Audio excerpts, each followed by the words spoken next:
Good morning, good evening, whoever you are, wherever you are, whatever you might be doing. We wish to welcome you to the Silverlight Show. The Silverlight shines to illuminate that which lies hidden in darkness. For those of you tuning in today, we welcome you in. And to be honest, it's not such a good day for me, or a good evening for that matter. I realize that my material lately has fallen off a little bit of a cliff, and for that I apologize. But the truth is, I suffer from a medical condition that I doubt any of you would envy. First of all, PTSD. Secondly, anxiety. And what goes along with those? Panic attacks. But there's one thing they don't talk about when they're discussing all those, and it's the dissociation effect. Now, dissociation doesn't sound very scary, but when you actually experience it, it's one of the most terrifying things possible. One of the reasons my episodes have been so bad, in my opinion, the last couple days, is precisely because I was dissociating in the middle of them. Everybody experiences their emotions and sensations slightly differently. We all have different brains, we all have different brain chemistry. For me, it's like being just slightly out of phase with your body and kind of operating it on puppet strings. So you get dizzy, you hallucinate things. As a matter of fact, the only reason that I'm really allowed to go around in society is because I can differentiate between a hallucination and something real. That's the magic button that's keeping my world alive. But I'll be walking on down the street, around the backyard. I was using power tools today on the hedges. And then I started to get a little bit dizzy. Now, anybody who's logical realizes that dizziness and power tools don't go together, especially when that power tool's entire existence is there to cut things off. What a lot of people don't realize is trying to function in a daily, normal world. Now, I get much worse symptoms. Let's just concentrate on the dissociation.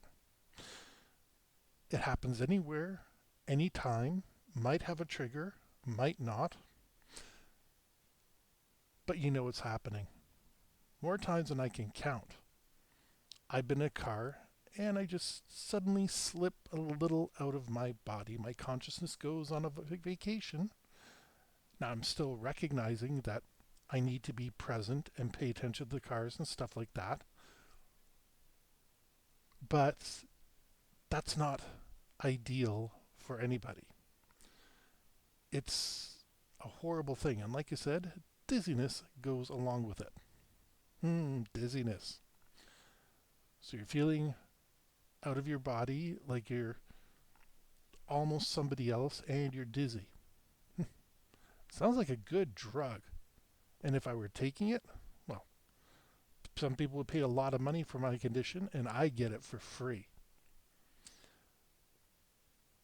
It's not something you can just dismiss. The PTSD, the anxiety. One of my least favorite therapists in the world, although I don't doubt that he might be a good person in real life, is Dr. Phil, who looks at people with symptoms like mine. How's that working for you? You're choosing to be like that. I have never had a therapist, a fully qualified therapist, say those words to me. They'll say things like, we need to increase your exposure, we need to dig to get to the root of the problem, stuff like that. But just saying, how's that working out for you? And of course, he chose the most bizarre and unusual cases, and legitimately, Dr. Phil had a show to run. There has to be a spectacle, otherwise, you don't have a show. So I'm not blaming him for that. He probably had the final say on who made it on the show and who didn't, because who wouldn't do that in his position? But a lot of people have adopted that attitude from him, and it's disgusting. More than once I've had somebody say, "Oh, how's that working for you?" It's all in your mind. Yeah, guess what? It is my mind.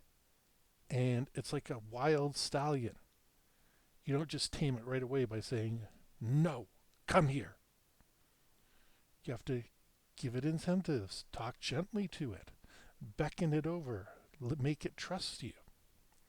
And the truth is, people who are similar to me can't trust their own minds. We wake up in the morning, we have every intention of getting things done, and sometimes we get derailed, sometimes we don't, but it's incredibly scary to face every single day. Now, why am I choosing to talk about this to everybody? Well, I'm not the only one. And unfortunately, because I'm not the only one, there's somebody out there who may or may not be listening that's suffering from this, getting bad advice like, "Oh, just change your mind, it'll go away," and may not even know other people are suffering from it. The one thing I will say about disabilities, not just my own, but all of them, nobody wants to have disabilities. Hey, I'm in my fifth decade on this planet. I'm still relatively in shape, although it certainly doesn't feel like it when your mind decides to take a vacation and but it's still piloting the machine. But you take all those people that are missing limbs, missing arms, um, they have schizophrenic episodes, all those kinds of things. And you give them a wish, and they will almost universally wish for that disability to go away so they can have a regular life. The scary part is, even if you gave them that wish and you could grant it, it would take them a while to learn to trust the world again. Because nobody comes right out the first time a panic attack happens, or your PTSD swells up and you freeze up, or any of the other symptoms that come up. The first time they say, "Oh, I'm having a spell, a moment. Um, I need to go have a nap," whatever, and they try to normalize their situation. Now, there are a few people, and I'm not passing judgment, who want to be disabled, who they want to be missing a limb. There's a whole subculture out there where people want the gift of AIDS. They're what do they call bug hunters or something like that, which sounds like something you do in Pokemon. Bug chasers, I think. But no, they gotta catch them all, and that's your AIDS, HIV, which we're still waiting for the 100% proof on, HPV, syphilis. They want all those diseases. They're an extremely minor group. There are people who fake illness and disability. They give everybody a bad name. They're doing nobody any favors, not even themselves. And there's some people who appoint themselves the moral guardians of what is a disability and what isn't. They see somebody in a wheelchair, reach up for something. "Oh, you don't really need that." They see somebody having a panic attack. "Oh, you're just looking for attention." And it's very demeaning. I am not a doctor.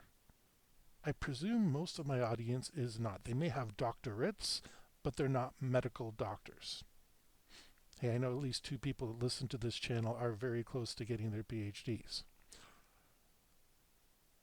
But neither one is a medical doctor. And they'll tell you that's not my field of expertise.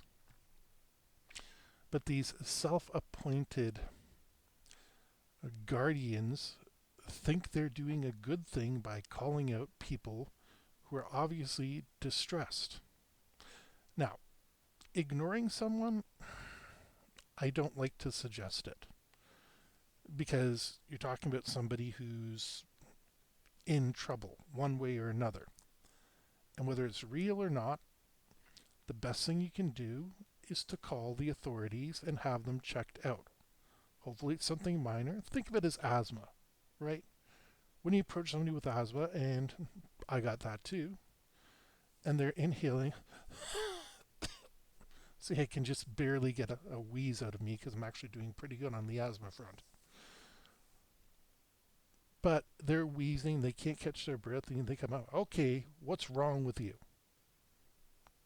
I've got, and I apologize. When I really have my asthma, you hear it, but I don't really have it today. And they're trying to answer, spit it out. Do you need me to call an ambulance or not?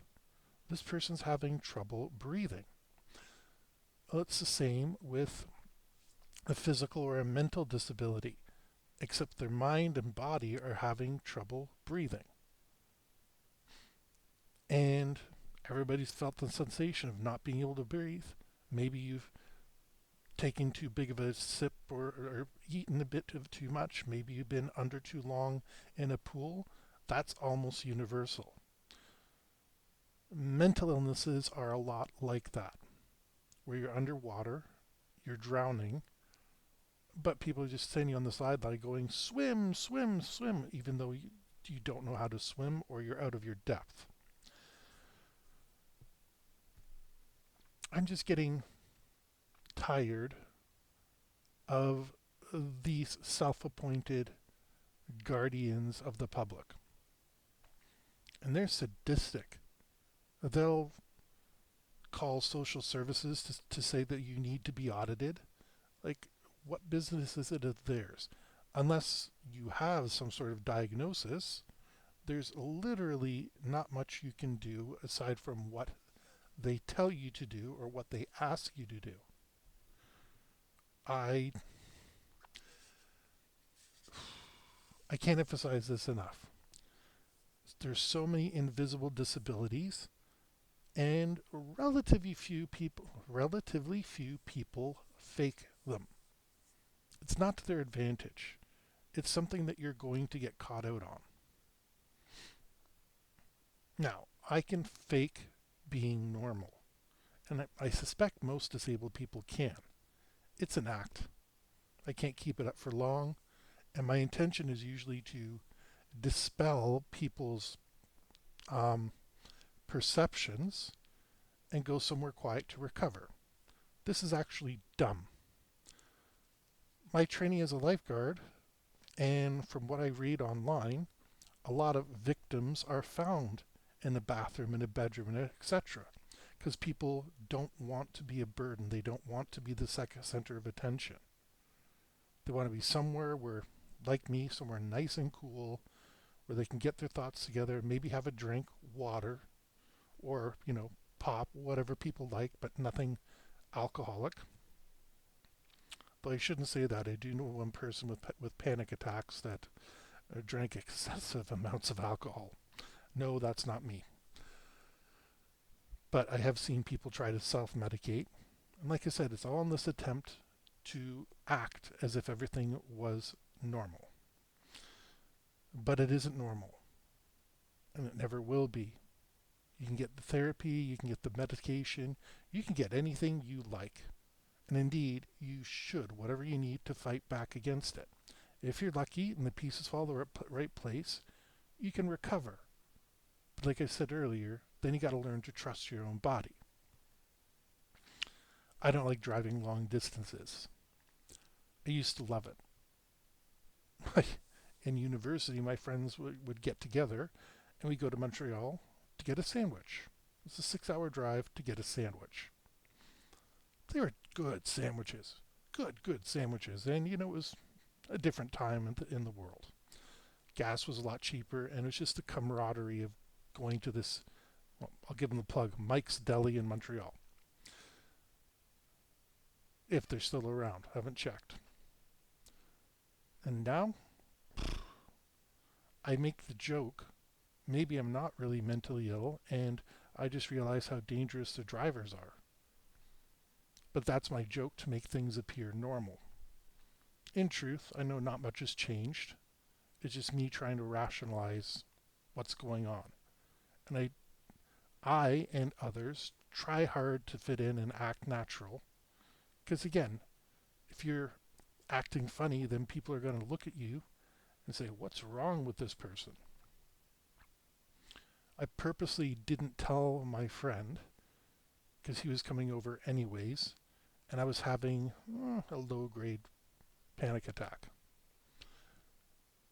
I couldn't sit down because I couldn't relax that much. As long as I was standing, I was fine. I was able to breathe and concentrate and everything. And he didn't say anything because he's my best friend and he knows, well, he's been around a lot of people with disabilities. And later on, he said, yeah, I knew you were suffering, but I was waiting for you to either say something or for you to pass out, and then I would become involved. That's kind of the right way to go about things. But I waited till everything was calm and under control before I confided in him. Not because I don't trust him, he's my best friend. But the same token, he's got enough crap in his life. I didn't want to burden him with anything. It was an interesting situation. I couldn't just kick him out. But that's the thing with disabilities. You need to make the effort to find out because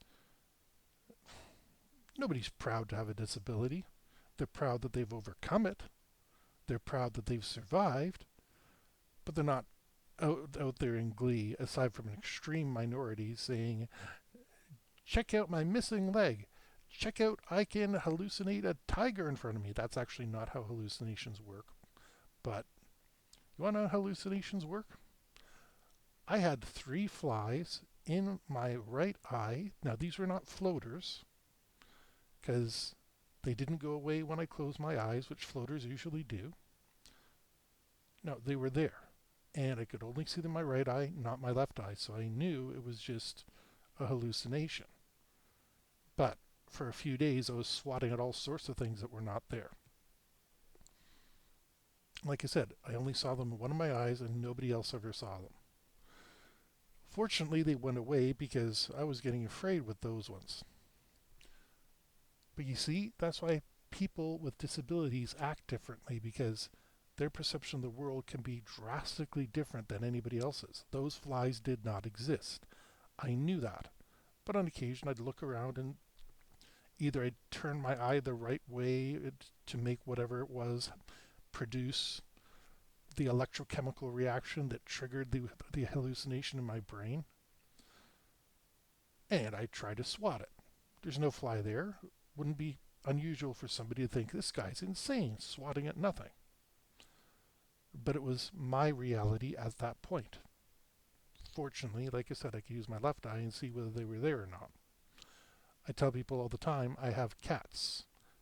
Just so that way, if there's a loud noise or a bang or something, I can look, and if the cats react to it, I need to worry. If the cats don't react to it, I don't need to worry. That's another reason why people with disabilities tend to like pets, because the pet picks up on what we pick up on. And it's a darn good system for us to check on what our reality situation is. So be kind, be gentle. Remember, yours is not the only reality out there. And some people, even though you are not seeing what they are seeing, they are encountering things that you cannot imagine. So with that, we wish to thank you for joining us for the Silverlight Show. If you enjoyed this, please like, share, because sharing is caring. Don't forget to subscribe if you haven't subscribed already. Click the notification icon just so that way you can be informed every time that a new episode comes out.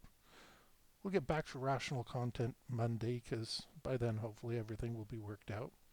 And we hope you have a fantastic day.